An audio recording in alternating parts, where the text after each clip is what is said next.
ಲಕ್ಷ್ಮೀ ಜೋಳದ. ನಾನು 9ನೇ ತರಗತಿ ಒಳಗೆ ಓದಾತೀನಿ. ನನ್ನ ಹೆಸರು ರಾಜೇಶ್ವರಿ ಸಂಪುಟದಲ್ಲಿ ನಾನು 9ನೇ ತರಗತಿಗೆ ಓದುತ್ತೇನೆ. ಇವತ್ತು ನಾವು ಮಾಡುವ ಮಾದರಿ ಹೆಸರು ಏನಂತಂದ್ರೆ ಆರ್ಟಿಫಿಷಿಯಲ್ ಇಂಟೆಲಿಜೆನ್ಸ್. ಅಂದ್ರೆ ಕೃತಕ ಬುದ್ಧಿಮತ್ತೆ ಅಂತ.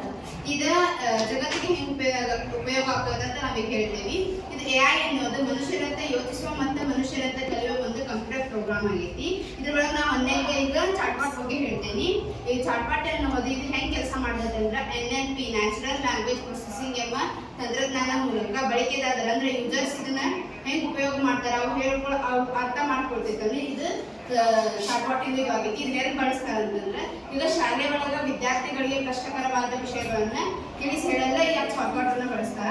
ಈಗ ನಾ AI ರೋಬೋಟ್ ಬಗ್ಗೆ ಹೇಳ್ತೇನೆ. AI ರೋಬೋಟ್ ಈಗ ನಾವು ಸಾಮಾನ್ಯ ರೋಬೋಟ್ಗಳು ನಾವು ಮೊದಲೇ ನಿಗದಿಪಡಿಸಿದ ಮತ್ತೆ ಮೊದಲೇ ಹೇಳಿದ ಕೆಲಸಗಳನ್ನ ಮಾತ್ರ ಮಾಡ್ತಾವ.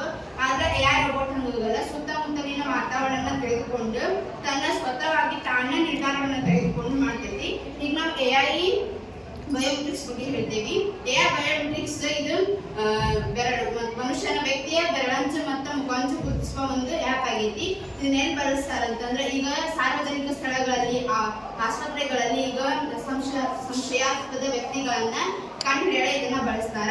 ನಾವೀಗ ಗೂಗಲ್ ಮ್ಯಾಪ್ ಬಗ್ಗೆ ಹೇಳ್ತೇವೆ. ಈಗ AI ಗೂಗಲ್ ಮ್ಯಾಪ್ ಬಗ್ಗೆ.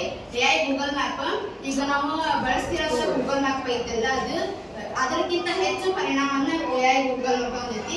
ಈಗ ನಾವು ಒಂದು ರಸ್ತೆ ಒಳಗೆ ಹೋಗ್ಬೇಕಂತಂದ್ರೆ ಅಲ್ಲೇ ಉಪ್ಪು ತೆಗ್ಗುಗಳು, ಇಲ್ಲೇ ಸಮುದ್ರ ಐತಿ, ಇಲ್ಲೇ ಹಿಂಗೈತಿ ಅನ್ನೋದನ್ನ AI ಗೂಗಲ್ ಮ್ಯಾಪ್ ನಮಗೆ ಮುಂಚಿತವಾಗಿ ಸೂಚನೆ ನೀಡ್ತೈತಿ.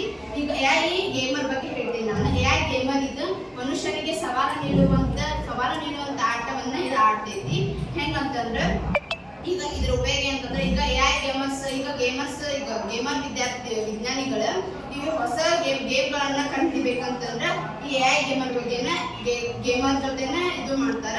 ಇದು AI ಗೇಮರ್ ಬಗ್ಗೆ ಇದ್ರದಿಂದ ಕೆಟ್ಟದ್ದು ಐತಿ. ಇದು ಮನುಷ್ಯರನ್ನ ಕೆಲಸಗಳನ್ನ ಕಸ್ಕೊಂತೈತಿ. ಆದ್ರೆ ಮಾನವರ ಹೆಚ್ಚಿನ ಜ್ಞಾನವನ್ನ ತಿಳಿಬೇಕಂತಂದ್ರೆ ಈ AI ಗೇಮರ್